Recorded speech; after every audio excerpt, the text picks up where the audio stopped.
Distinct honor to welcome you to the James Baker Institute for Public Policy and the Shell Distinguished Lecture Series featuring His Excellency Tony Blair.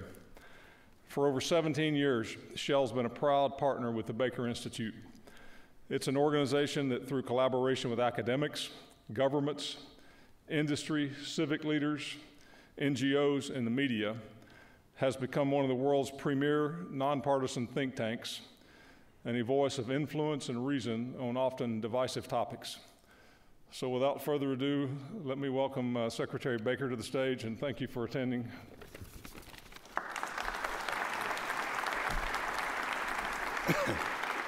Thank you very much. Ladies and gentlemen, it's my pleasure and my privilege tonight to introduce our speaker. He is quite simply one of the most impressive public figures of our time.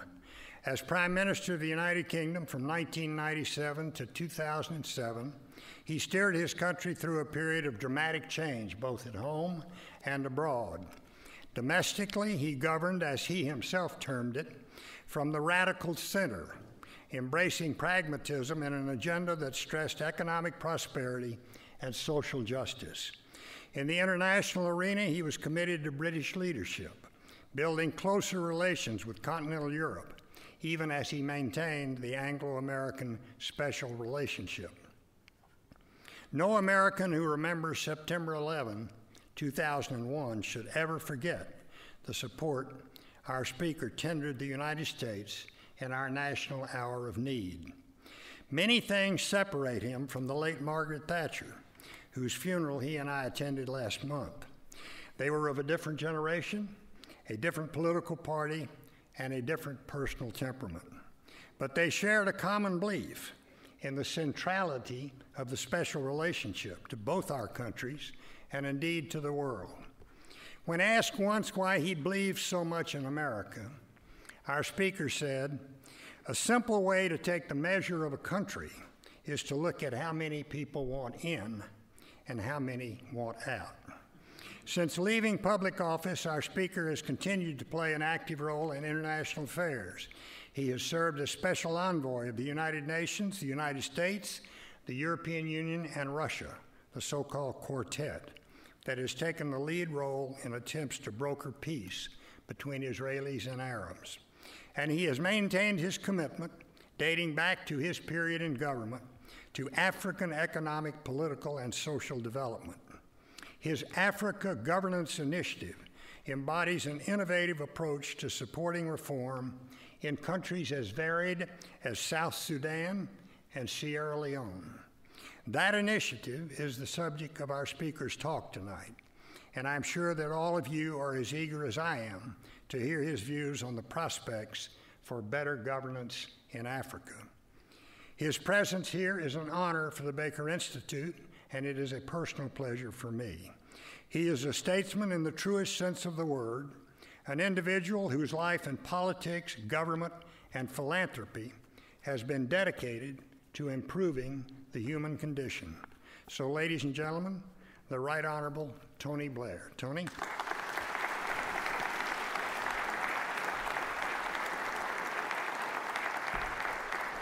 Thank you. Thank you very much indeed. He misled the world in order to invade Iraq, costing the lives of over 100,000 civilians. The UN Charter clearly states that the invasion of Iraq was a war crime. Therefore, you should be tried at The Hague for crimes against humanity and war crimes. He's also wanted for crimes against humanity. He should be on trial, not on JP Morgan's payroll. You're a war criminal. Right, well, thank you.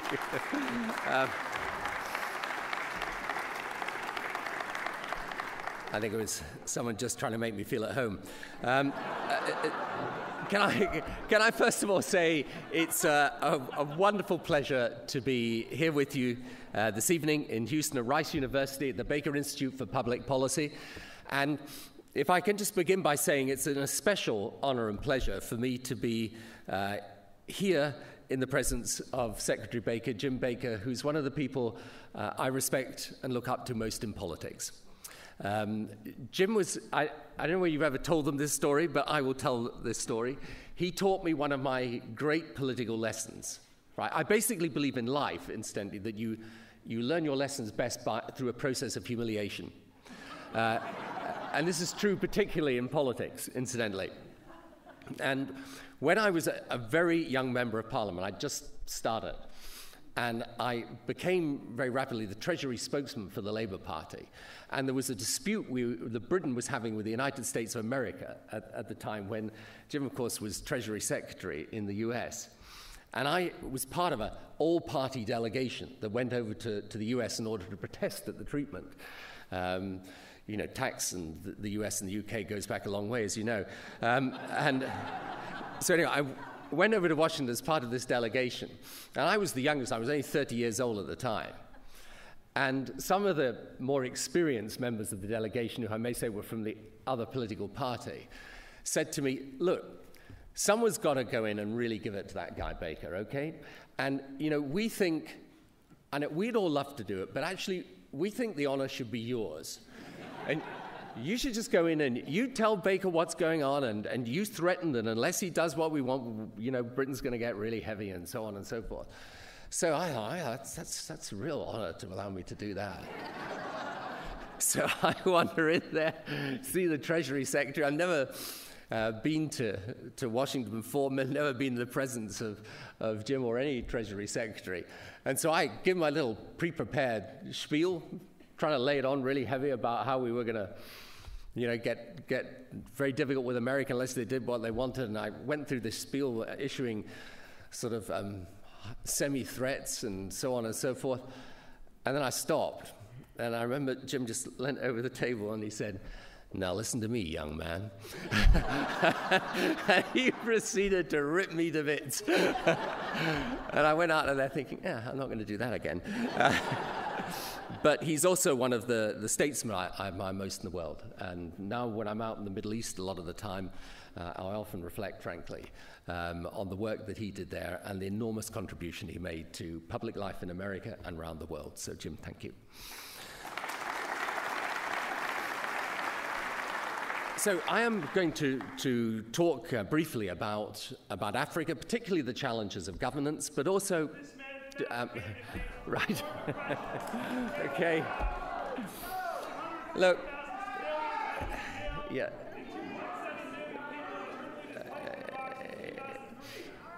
Right. I'm sorry, but...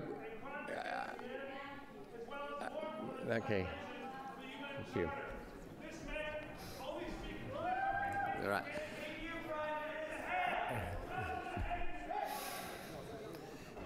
Yeah. Well, I'm afraid it's a democracy, and long may democracy flourish, is what I would say. My passion for Africa goes back a long way. I think at the Gleneagle Summit in 2005, it was the first time we'd actually put Africa on the agenda for the international community. And we did it really very deliberately because we wanted to try and give Africa a new start. Out of that 2005 G8 summit came around about $40 billion worth of debt cancellation, about $50 billion worth of pledges of extra aid. And before we think of aid, as people often do, you know, does it really work? Is it wasted? Do we actually get any value for the dollars we put in there? Out of that G8 summit came not just those commitments to sums of money, but came the PEPFAR program of President Bush, which probably on some estimates was responsible for saving over 1 million lives in Africa. HIV/AIDS is down since 2005. The deaths from HIV/AIDS down by about 40%. If we look at malaria, there are about 250,000 fewer people dying from malaria. Polio has all but been eradicated in Africa. And if we look at child mortality, that is also down 30%. So it's worth just reflecting, because people often, you know, dispute whether it's right to have made these commitments. It made a big difference. I also have to say that G8 summit was memorable for many reasons, both good and tragic, but shortly after we arrived there, it was held in Gleneagles in Scotland, which is, very of you know, is set right out in the countryside there. And as I got there on the first evening, one of my staff came in to tell me that there'd been a slight incident because the president had hit a policeman. I have to say, the room swayed a little at that point. I mean, when you're chairing the G8 summit, right, the last thing you want to hear is the President of the United States has just been in an altercation with a policeman. So, anyway, it transpired that what had happened was that President Bush had been out for a bicycle ride and came around a corner and bumped into a policeman and ran him over. As you can imagine, by the time the British media had finished with this, George had actually gone to Gleneagles with the precise purpose of finding a policeman and knocking him over. But the summit as a summit gave a whole new lease of life to the concept of a partnership between the wealthy nations and the poorest nations for Africa. But that's not all that has happened. School enrollment is up by about a half for primary children. 6 out of the 10 fastest growing economies in the last decade have been in sub-Saharan Africa. Real incomes of people are up 30% in the last decade, having in the previous decade fallen by around 20%.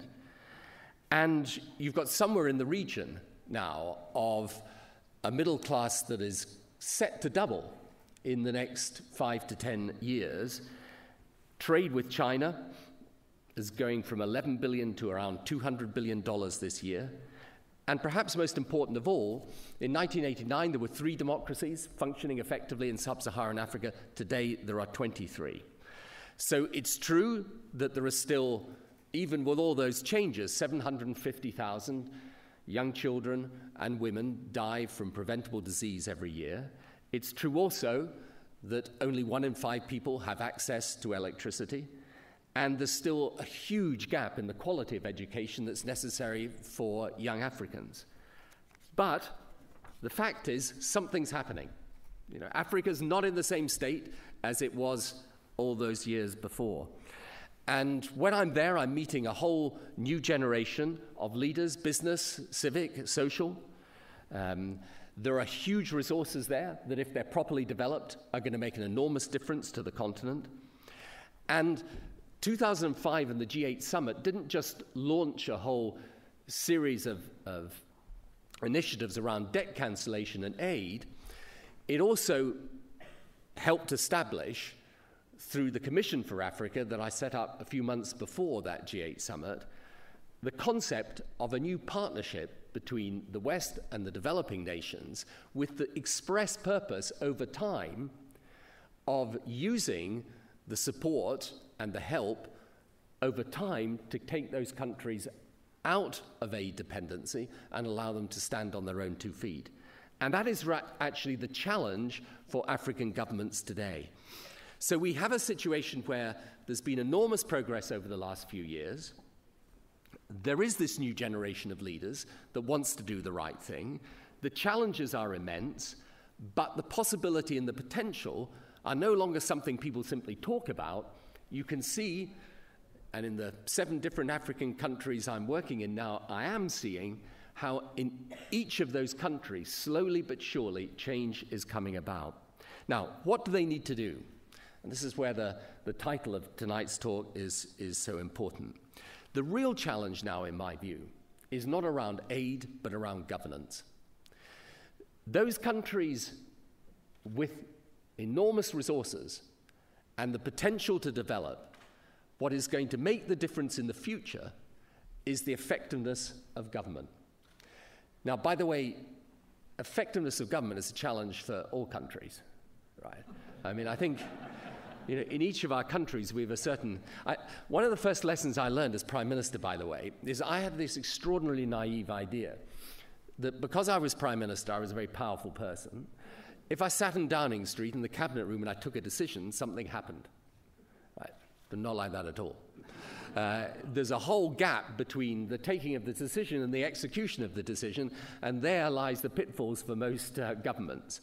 And so this challenge of delivery, as I call it, is not a challenge that is simply there for African governments, but it's one that's acute and critical for them, because it really will make the difference between whether they succeed or they fail.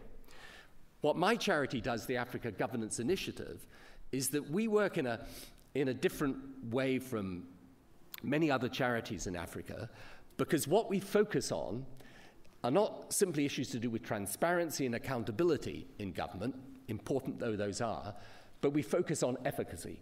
How do we help those African governments get things done? And so we have teams of people that we bring together, and they will work alongside the presidents of those African countries, usually situated right in their office at the center of government.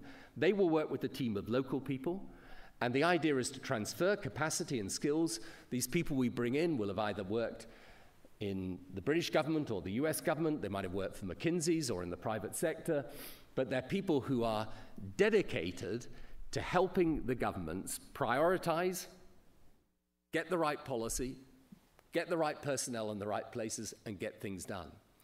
And so that could be anything from getting the lights on in Freetown in Sierra Leone to trying to help bring in a new port operator in Monrovia in Liberia, or clarifying how you bring in foreign direct investment into Rwanda, or roads in Guinea, or the power sector in Nigeria, or agriculture in Malawi, and frankly, everything in South Sudan that you can do. So the idea is very simple and very practical. It's to make sure that those governments end up in a situation where they work out exactly what their priorities are, and then they deliver them stage by stage over a period of years. What is happening throughout this process, as we find it, but also you can see this really taking a step back and looking at Africa as a whole, is increasingly these issues to do with governance focus on three things. And I think these three things are now where, if we put the emphasis and the help, we can make a real difference to the way the countries develop. Electricity, because today, if you've got power, everything's possible, particularly the use of technology. So for many of these countries, if they're actually able to build the power capacity, not just to get the lights on, but to have refrigeration facilities in their health clinics, the ability to access electricity in their schools, which can then stay open not just through the day, but through the night. Everything is possible with electricity. Very little is possible without it. Secondly, infrastructure. So what a lot of these African countries have is huge agricultural potential, but often 35, 40%, even 50% of the food is wasted because they don't have the infrastructure of roads necessary to take the produce from the farm to the market or to the port.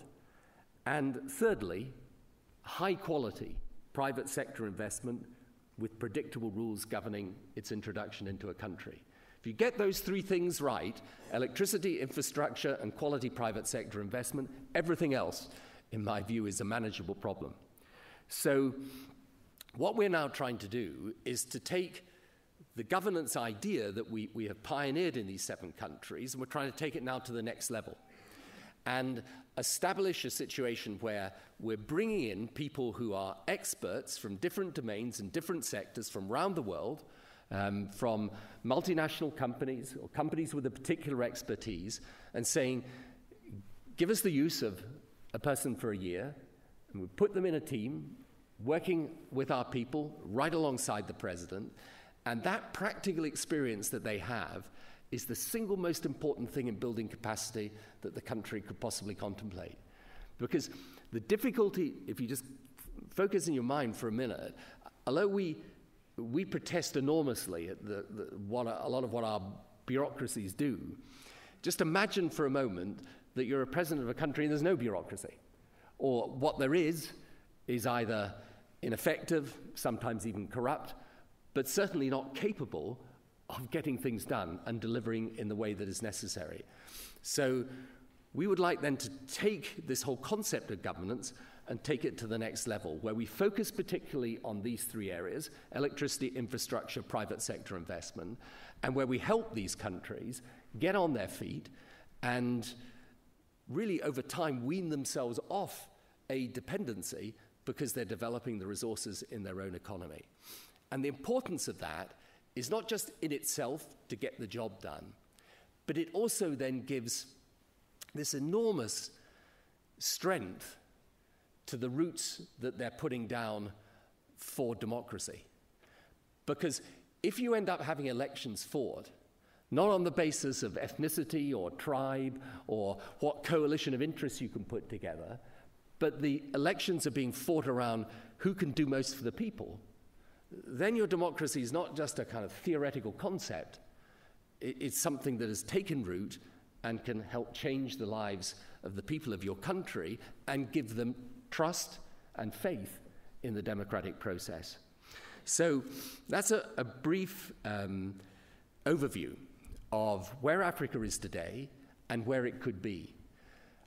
I believe that Africa is in the place that Latin America was 20 years ago.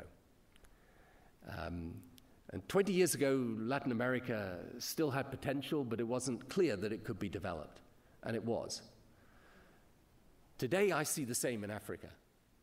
And so I think there is this very exciting opportunity that is there before us now. And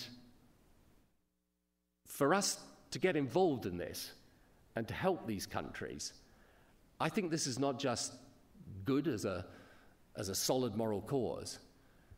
I think it's also an act of enlightened self-interest on our own part. I don't know what will happen to the continent of Africa over the next 20 to 30 years, but I do know that the population will virtually double, and whether those countries are on their feet with functioning economies, with democracy having put down roots or not, is not simply going to be an issue for them, but an issue for us also. So it's a great story. You know, sometimes when I'm in different parts of the world right now, I talk first of all about Europe and the Eurozone, and then I talk about the Middle East, and after that you're pretty depressed. So I say, now let me talk about Africa. And I think Africa is one of the most exciting stories in the world today and one of the most exciting opportunities. And I would invite you to be part of it. What I've found is that the work there is immensely fulfilling, and there's nothing more exciting than being there at the beginning of a story of hope and opportunity for the future. Thank you.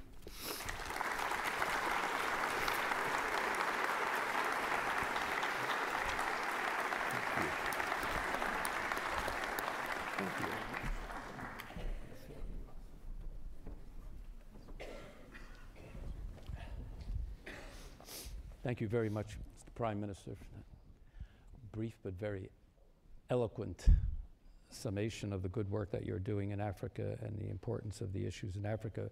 At the outset, I would like to apologize on behalf of all of our guests for the intrusive outbursts that occurred. In our view, that does not fall within the realm of protected speech. It's just bad manners.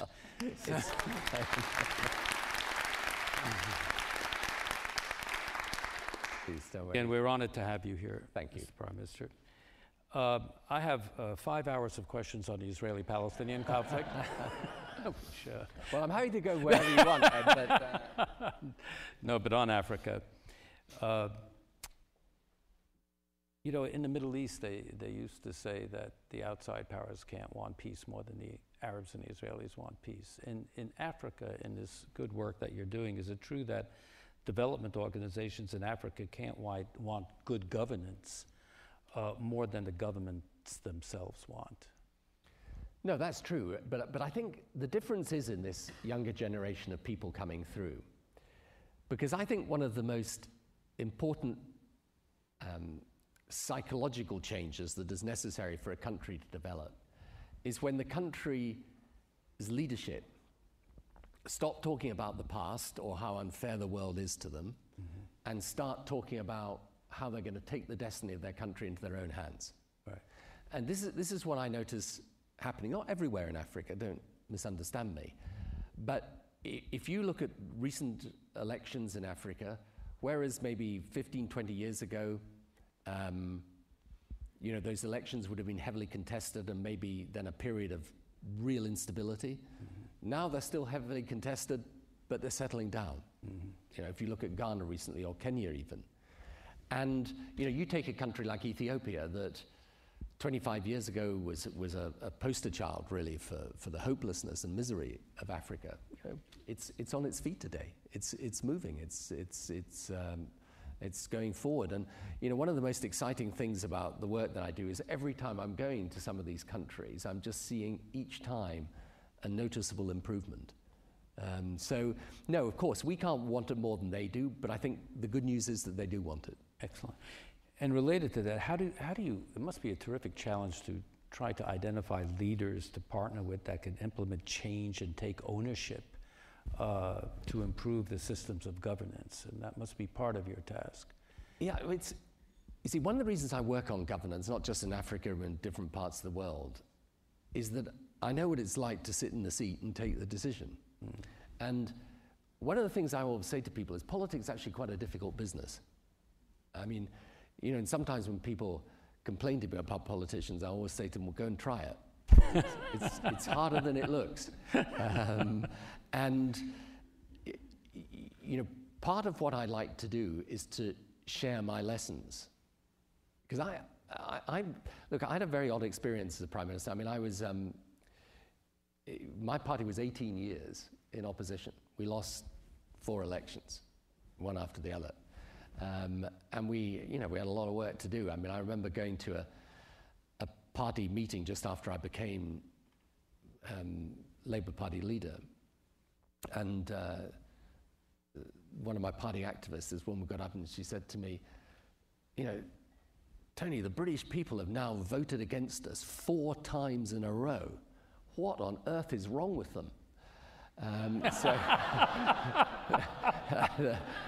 I've got my work cut out here. It's going to be but, you know, and when I came into power, I was, you know, here's the interesting thing.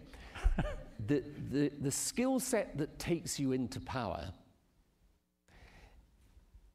is a skill set that doesn't necessarily serve you whilst you're in power. You know, the thing is, when you're running for office, you've got to be the great persuader. Mm-hmm. But actually, government today is about being a great chief executive, really. And it's a really interesting switch that you've got to make in your own psychology, and it took me time. Mm-hmm. You know, I was still, because in opposition, you wake up every morning and think, what shall I say? You know, in governments, what shall I do? And doing is a lot harder than saying.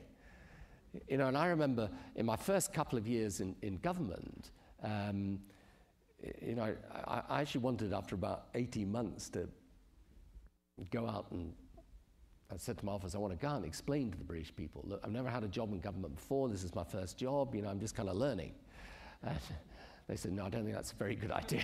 I think they were right, probably. But so when I'm with these presidents now, I'm saying to them, I know what it's like, and what I can do is help shorten that learning curve. So, for example, what a lot of them get are these great reports from, you know, international organizations that will describe, and they're called sort of poverty reduction strategies or national renewal strategies. And they'll have 150 priorities in there. And I say to them, forget all of that. You'll get, if you're lucky, you'll get 4 things done, maybe 3. Right. So let's work out what you really could do in that 4-year or 5-year term, and then let's get that done. And don't, you know, there'll be a whole lot of other things that are happening. You know, there'll be events that happen, or problems that you've got, or international meetings you've got to go to. But what you've got to do is to focus on that delivery. And I basically spent my first term as a Prime Minister learning that lesson. And ironically, in my second term, even though it was very overshadowed after 9/11 by foreign policy, by then I kind of worked out how to make the system move. And that's why I try and teach them. And that advice could be applied to leaders throughout the world. Yeah, but it's the big problem biggest problem in government today is efficacy. And I think, I mean, this is a whole other topic, by the way, but it's something I'm very interested in. I think for Western democracy, we've got a real efficacy issue. Mm-hmm. You know, we just find it that the political system is not operating very effectively today. Right. And I think it's a problem for us because we live in an era where we need to make substantial change. And it's hard to make change if there is innate sclerosis in the way your system works. Exactly.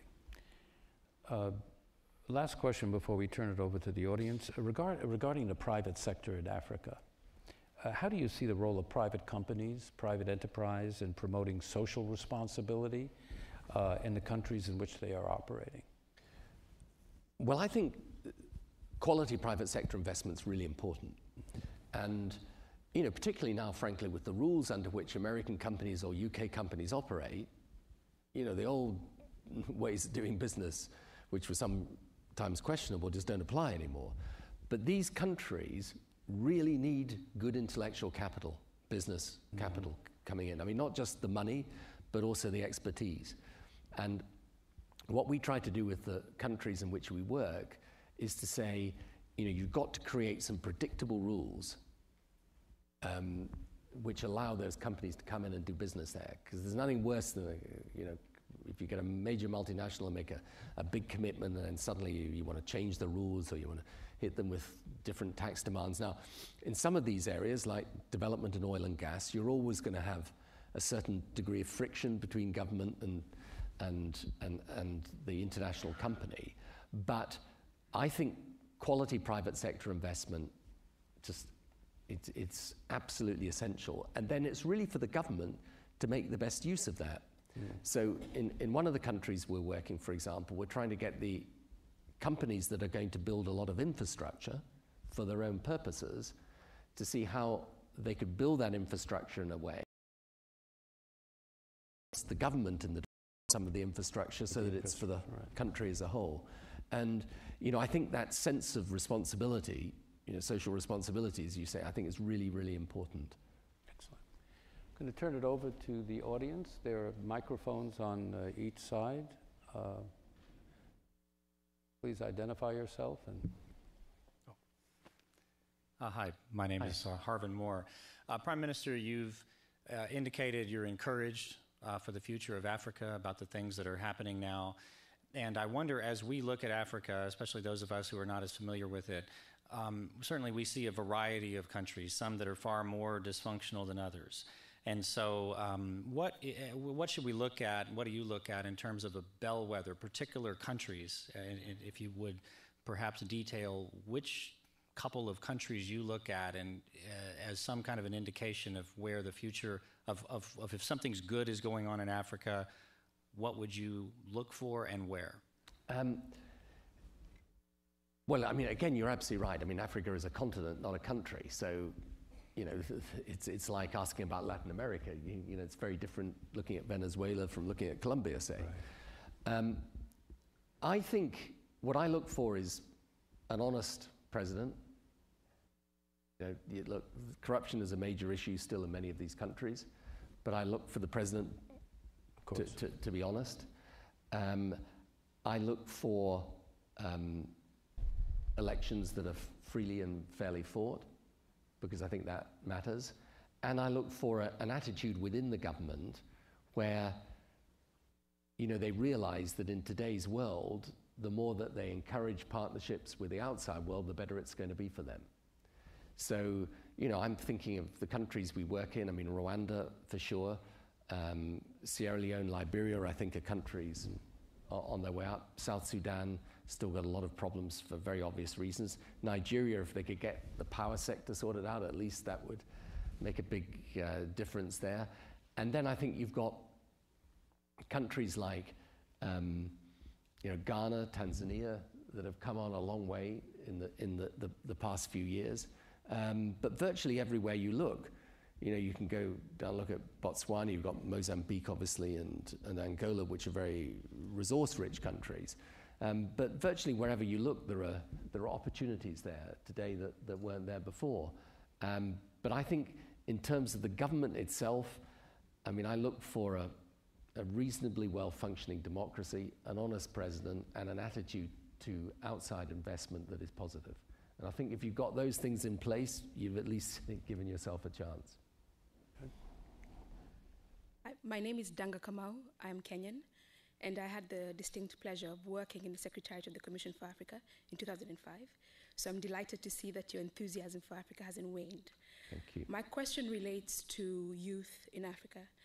as you may know, in most countries, more than 50% of the population is under 25.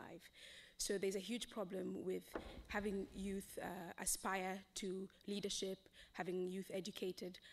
What is your organization doing, and what would you recommend for engaging our youth, not just in getting excited about governance and not being frustrated with politics as we've grown up with it, but also in engaging the private sector and in public service?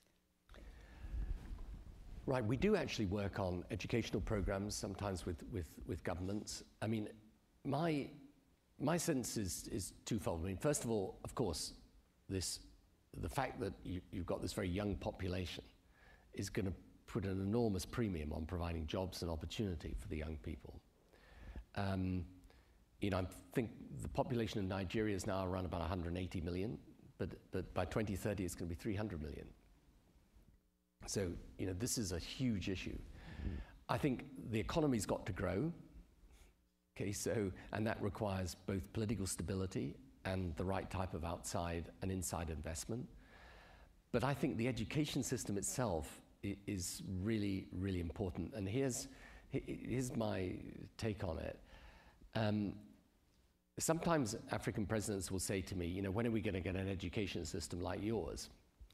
And I say to them, don't ask yourself that question, because really you could avoid a lot of the legacy of our mistakes in the West in education policy by particularly employing new technology, new ways of teaching, a range of different providers. I mean, I think that there are some really exciting low-cost educational initiatives now. In fact, I think there's one in Kenya actually through the Bridges people. There are a whole set of initiatives that could be taken in education that learn from the West, the good and the bad. And I think, you know, I slightly worry sometimes that we're putting a tremendous emphasis on the numbers coming into education, whereas the quality of education is the thing that is absolutely key. And what you notice is that where children get a decent primary education, their life chances are just vastly enhanced from those that don't. So, I mean, we work on this, on all of these different aspects, but I think for African countries themselves, the most sensible thing they could do is to learn from around the world what's worked and what hasn't and apply those lessons. And when you're just beginning to develop your public education system, this is the right moment to experiment in the right way and innovate on the basis of the experience and the mistakes that others have made before you. Ladies and gentlemen, the Prime Minister has a tight schedule. Unfortunately, I have to cut it off now, but we truly thank you a great deal for coming, and we're honored by your presence. Well, thank you very much. Thank you.